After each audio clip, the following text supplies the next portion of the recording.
Yeah, Coach, obviously these doubleheaders can go a lot of ways. Y'all came out firing, in that first game to kind of take the series, and then the second game just, y'all got off to a big hold, but y'all fought back. Just things didn't go y'all's way in the top of the ninth. But just overall thoughts of how your team played, especially in these two games on a last-minute notice. Yeah, obviously game one today did a really good job of swinging the bats, right? Obviously scored a lot of runs, a lot of homers, drove a lot of baseballs, and so that was a really good job of attacking, right? And putting them kind of on their heels. And then, game two, they're going to fight, right? That's a proud program over there. They're trying not to get swept. Their guy came out and threw the ball well for the first 3 innings. Obviously, Tove's on 2-day short rest. We knew that was going to be tough, but, you can't control the weather, can't control what's happening, so you go after it. And then I thought Zay did a great job in the middle to calm it down a little bit, and then we just fought. We were just trying to find ways to win innings, and in this ballpark with this team, we're never out of a game, and so we fought down to the very last pitch, and so to me, our compete was off the charts, and obviously that's one we want back. But at the end of the day, you go win another series, and try to keep it rolling. Yeah, and I know a lot's going to be made about bringing Dawson in there and top of the night, even though he does have pitching experience. But what went into the decision on letting him take the nine? Yeah, a couple of things. One, some guys are down, threw too much this week. Obviously, Coop threw on Thursday. We could risk it, those guys back there, but they have big careers, and we care about them more than their long-term health and things like that. So, but yeah, we've been prepping for that for a long time. He throws bullpens every week, those sim games every week. It's not like we just threw him out there and put, say, hey, go try to get an inning out there. He's thrown a ton. He's got great stuff. He's had a lot of success in fall and spring. And so he throws a bullpen every week. And so we were to the point in our staff where it's like, man, he's got our best stuff to go get the outs. And so didn't work out our way tonight. And so obviously we're going to get some guys healthy and lengthen out that bullpen a little bit more. But, it's not just a throw-on-the-wall move for sure. It's definitely calculated, and just didn't come through tonight. Yeah, and obviously the story of the day was Chase Moore finally getting that record. What did it mean to you to see him finally crush that thing and be able to basically etch his name in history? Yeah, unbelievable. Anytime you break a record, you break Goldschmidt's record, it's just outstanding. And so that guy's been a superstar since he's walked on campus, and more importantly, been loyal to us since he's walked on campus as well. And so could do a lot of things. And you don't see a lot of records broken anymore at this day and age, because guys don't stay at a place for they're all 4 years. And so guys bounce around and do different things. And so that's credit for him sticking with us and sticking with the program. And he can walk around here the home run champion. Coach, can you give your emotions or thoughts on Blake Stewart's late game heroics? Going back to the Louisiana series, right? But even on Friday night too, and game one today. Yeah, just obviously fired up. Obviously, I think at that point thought the guy was throwing at him, and he's a competitor. So you just got to calm him down. It's part of baseball sometimes. So old school baseball, that was the norm. So when you see it this time, it looks different sometimes. So, but yeah, just part of the game.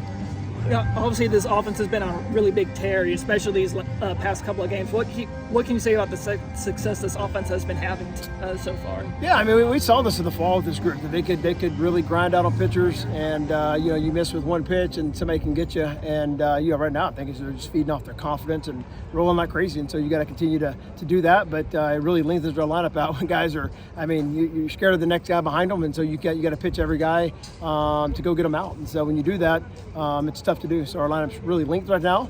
We just got to keep it going. Can you give your emotions on 3 straight conference series wins?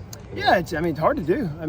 Obviously we wanted 3 straight sweeps, and we were really close to get it done. But yeah, that's the name of the game. The weekend you get to win the weekend series, and so you get a sweep also. When you go on the road, you try to win a series. If not, make sure you don't get swept. And so for us, we're playing our best baseball right now when it matters most.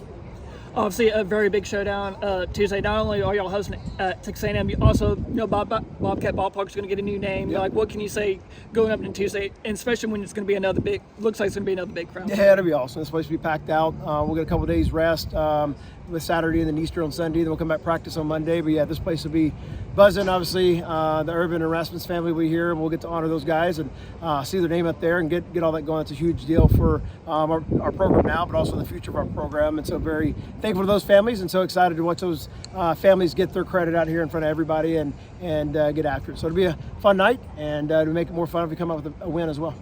Do you have any thoughts on our who Tuesday starter might be against A&M? I have no idea. So I will sit back and look at it, kind of re-look for the week. Obviously, we got a 5-game week, so we got Tuesday and Wednesday, and so now we'll sit down and look at it, kind of figure out how to get through the week and roll from there. Okay. Hey Chase, can you give your emotions on etching yourself in history books here in San Marcos, number 37, and maybe emotions on 36 on Friday night?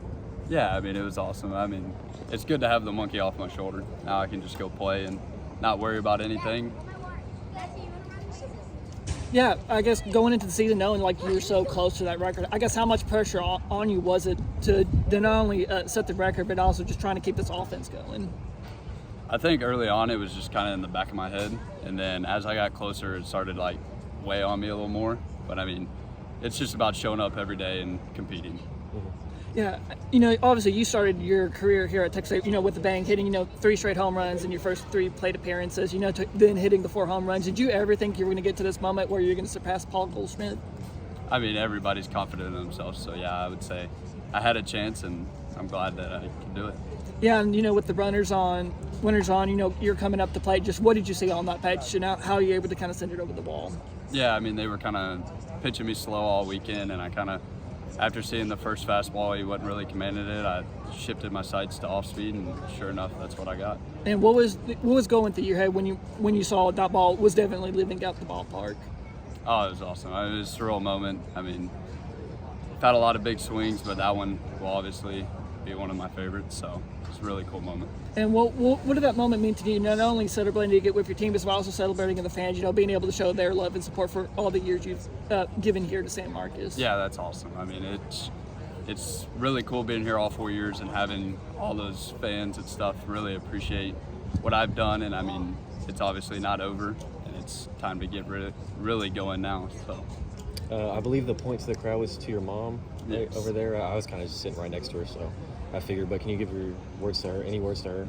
Yeah, I 37? mean, that woman's done more things for me in my life than I can even thank her for. So I wouldn't be standing here today talking to y'all without her in my corner. So everything that I do on this field is because of her.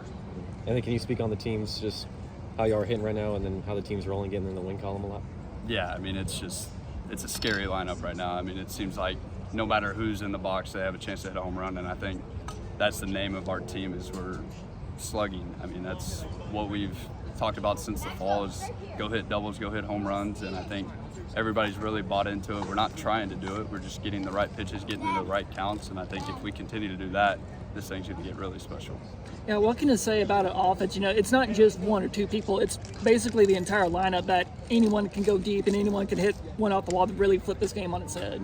Yeah, I mean, it's just the confidence everybody has and everything that Double D's worked with us in approaches and different things and we're more mentally prepared than we are physically prepared. And I think that's the best thing that we've done so far. Yeah, obviously it was a very tough loss, especially how things ended. How's this group try to regroup and refocus, especially when you got a really good A&M team coming into town? It's going to be another really packed house here when we rechristen the stadium. Yeah, I mean, it's just like Trout always says, it's the midnight rule. You get to midnight, flush it, get ready to go tomorrow, and then obviously we'll worry about Tuesday when they get here.